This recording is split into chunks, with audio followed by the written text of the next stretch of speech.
Sir Khamenei అంత్యక్రియల్ని భారీ స్థాయిలో నిర్వహించడానికి ఇరాన్ అధికారులు ప్రణాళికలు సిద్ధం చేశారు. దానిలో భాగంగా ప్రముఖుల్ని చాలా మందిని ఇన్వైట్ చేశారు.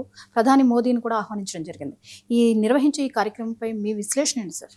ఎస్ అండి, ఇప్పుడు Iran supreme leader Ayatollah Ali ఖైమోనీని ఫిబ్రవరి 28వ తారీఖున operation lion roar, operation epic fury అంటూ ఇటు యునైటెడ్ స్టేట్స్ ఆఫ్ అమెరికా, ఇటు ఈ ఇజ్రాయెల్ చంపేయడం జరిగింది.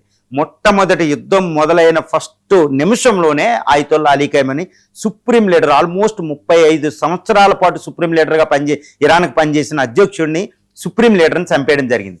ఇప్పుడు ఆయన అంత్యక్రియలు ఫిబ్రవరి 28వ తారీఖు నుండి ఇప్పటి వరకే కాలేదు.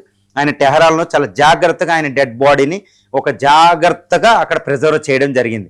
ఎందుకు చేయలేదు అంటే, ఈ యుద్ధ సమయంలో టెహరాన్లో ఆయన అంత్యక్రియలు నిర్వహిస్తే ఇజ్రాయెల్, ముఖ్యంగా మొసాద్ ఏంటంటే టాప్ బ్రాస్ అటెండ్ అయిన వాళ్ళందరూ లేపే అవకాశం ఉంది. అందుకే అది ధైర్యంగా చేయలేదు. ఇప్పుడు 107 రోజుల యుద్ధం, మహాయుద్ధం ఎండ్ అయింది. శాంతి చర్చలు ఆల్మోస్ట్ MOU మీద సంతకం చేయడం జరిగింది. యుద్ధం ఆగిపోయింది. కాబట్టి ఇప్పుడు ఆయన యొక్క ఆయితొల్లా అలీ ఖైమోనీ అంత్యక్రియలు చేయడానికి మొహరం రోజును గుర్తుపెట్టుకున్నారు. అదేంటే జూలై 5 నుంచి 9 దాకా జరిగితే, ఈ యొక్క జూలై 9వ తారీఖున ఆయన అంత్యక్రియలు ఇరాన్ ఈశాన్య నగరమైన, అంటే ఈ ఆయితొల్లా అలీ ఖైమోనీ పుట్టిన స్థలం ఇరాన్లో షియాలకి అత్యంత పవిత్రమైన నగరం మెహసాద్. అది ఇరాన్లో కూడా సెకండ్ హైయెస్ట్ సిటీ అంటే పాపులేషన్ పరంగా.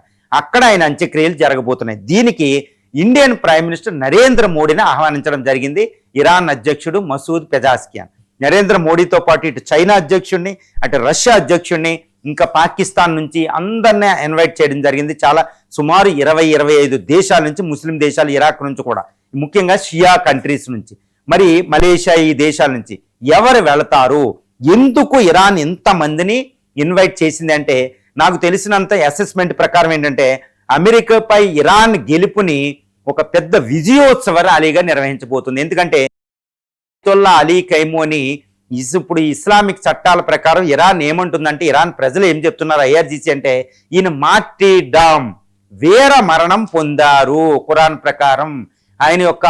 కాబట్టి ఆయన పవిత్రమైన ఒక కార్యాన్ని నిర్వర్తించారు.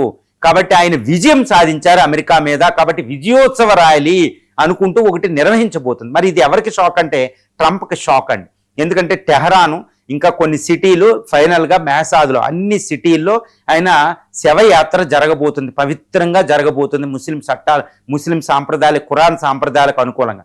దీనికి దేశ అధ్యక్షులను ఇన్వైట్ చేస్తున్నారు. నాకు తెలిసినంత వరకు నరేంద్ర మోడీ గారు దీనికి వెళ్ళే అవకాశాలే పుష్కలంగా ఉన్నాయి. ఎందుకో చెప్తాను. తర్వాత వ్లాడిమిర్ పుతిన్ మాత్రం 100కి 100% ఆయన అటెండ్ అయ్యే అవకాశాలు ఉన్నాయి. దీంతో పాటు చైనా అధ్యక్షుడు జీ జిన్పింగ్ వచ్చే అవకాశం ఉంది. ఒకవేళ రాపోయిన హయ్యెస్ట్ లెవెల్లో, ఈ డిప్లొమాటిక్గా హయ్యెస్ట్ లెవెల్లో వచ్చే అవకాశం ఉంది. ఒకవేళ ప్రైమ్ మినిస్టర్ మోడీ వెళ్ళకపోతే జైశంకర్ లెవెల్లోనైనా, విదేశాంగ శాఖ మంత్రి లెవెల్లో, హయ్యెస్ట్ లెవెల్లో అక్కడికి వెళ్ళే అవకాశం ఉంది. తర్వాత పుతిన్ లేకపోతే అక్కడ విదేశాంగ శాఖ మంత్రి కానీ, అక్కడ ఇంకా ప్రైమ్ మినిస్టర్ కానీ ఎవరైనా వచ్చే అవకాశం ఉంది. ఒకవేళ జిన్పింగ్ రాకపోతే డైరెక్ట్గా లికియాంగ్ ప్రైమ్ మినిస్టర్ వచ్చే అవకాశం ఉంది. కాబట్టి ఏ విధంగా చూసినా హయ్యెస్ట్ లెవెల్లో ఫారిన్ డెలిగేట్స్ వచ్చే అవకాశం, ముఖ్యంగా SCO నేషన్ లేదా బ్రిక్స్ నేషన్ నుంచి అధినేతలు వస్తారు. ఇప్పుడు ఇది ఇరాన్ దీన్ని ఎలా చేస్తుందంటే, అమెరికాపై ఇరాన్ యొక్క అద్భుత విజయోత్సవ ర్యాలీ అని. ఎందుకంటే ఇప్పుడు పీస్ డీల్లో మనకు అర్థమైపోయింది. ఈ పీస్ డీల్లో అమెరికా లొంగిపోవడం జరిగింది. అమెరికా ఎన్నో కాంప్రమైజ్ అయింది ఇరాన్తో. కాబట్టి ఇరాన్ విజయం సాధించింది అనడానికి ఎటువంటి డౌట్ లేదు. ఏ మాట కూడా విన్నవసరం లేదు. ఏ ఎక్స్పర్ట్స్ ఏ విధంగా చూసినా ఈ 14 MOUలోని అంశాల పరంగా ఇరాన్దే గెలుపు, సంపూర్ణమైన గెలుపు. ఇప్పుడు విజయోత్సవ ర్యాలీ చేసుకుంటుంది మెహసాద్ పట్టణంలో. కాబట్టి ఇటు Modi, Putin, Jinping, even north Korea అధ్యక్షుడు కిమ్ జాంగ్ ఉన్ కూడా ఇక్కడికి వచ్చే అవకాశాలు ఉన్నాయి.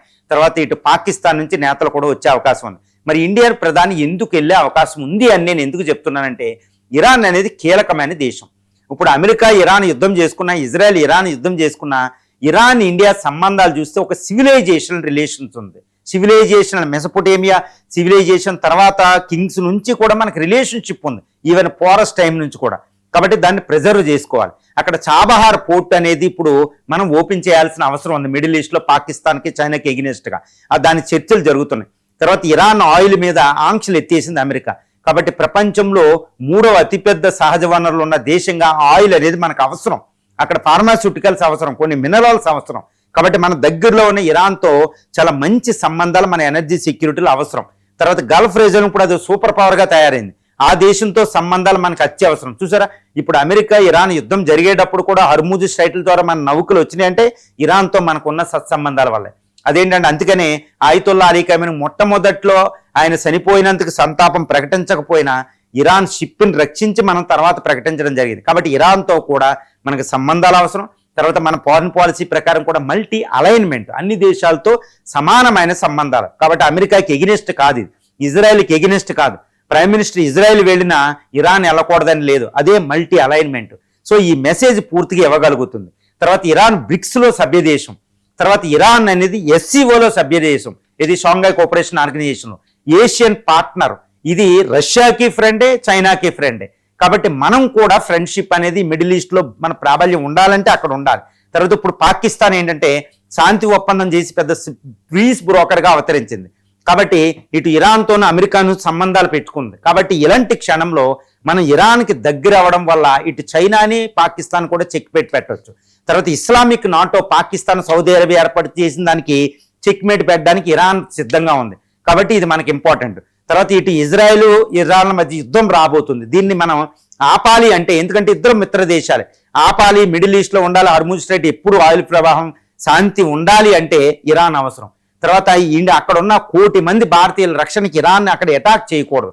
కాబట్టి ఇది అత్యవసరం. కాబట్టి ఇరాన్తో సత్సంబంధాలు పెట్టుకోవడానికి ఒక అద్భుతమైన అవకాశం ఇండియాకి, మల్టీ అలైన్మెంట్ అని చెప్పడానికి అవకాశం వచ్చింది. కాబట్టి ఇటు పాక్ చైనాలకు చెక్మేట్. కాబట్టి నాకు తెలిసినంత వరకు Indian prime minister Narendra Modi గారే డైరెక్ట్గా దీనికి వెళ్ళే అవకాశం ఉంది. ఒకవేళ చైనా అధ్యక్షుడు జీ జిన్పింగ్ పుతిన్ వస్తే మాత్రం 100% మోడీ వెళ్తారు. ఒకవేళ వాళ్ళు ఆ లెవెల్ కాకుండా నెక్స్ట్ ప్రైమ్ మినిస్టర్ లెవెల్లో వాళ్ళు పంపిస్తే మన భారత ప్రధాని కూడా ఎస్ జయశంకర్ గారిని పంపించే అవకాశాలు ఉన్నాయి. కానీ ఏదేమైనా ఇప్పుడు ఆయితుల్లా అలీ ఖమేనీ ఒక శవ యాత్ర, ఒక అంత్యక్రియలు అనేవి ఇరాన్ విజయోత్సవ ర్యాలీగా 10 కోట్ల మంది ఇరానియన్ ప్రజలు అమెరికాపై విజయానికి ఒక మార్టీర్డమ్ చెందాడు. ఒక అద్భుతమైన త్యాగం, ఎందుకంటే ఆయన త్యాగం చేశాడు అనమాట ఇస్లామిక్ రిపబ్లిక్ కోసం. అందుకనే ప్రజలు ఆయన ఆరాధిస్తున్నారు. అది ఒక విజయోత్సవ అద్భుతమైన మార్టీర్డమ్ యాత్రగా మెహసాద్ పట్టణంలో ఆయన అంత్యక్రియలు కొనసాగబోతున్నాయి.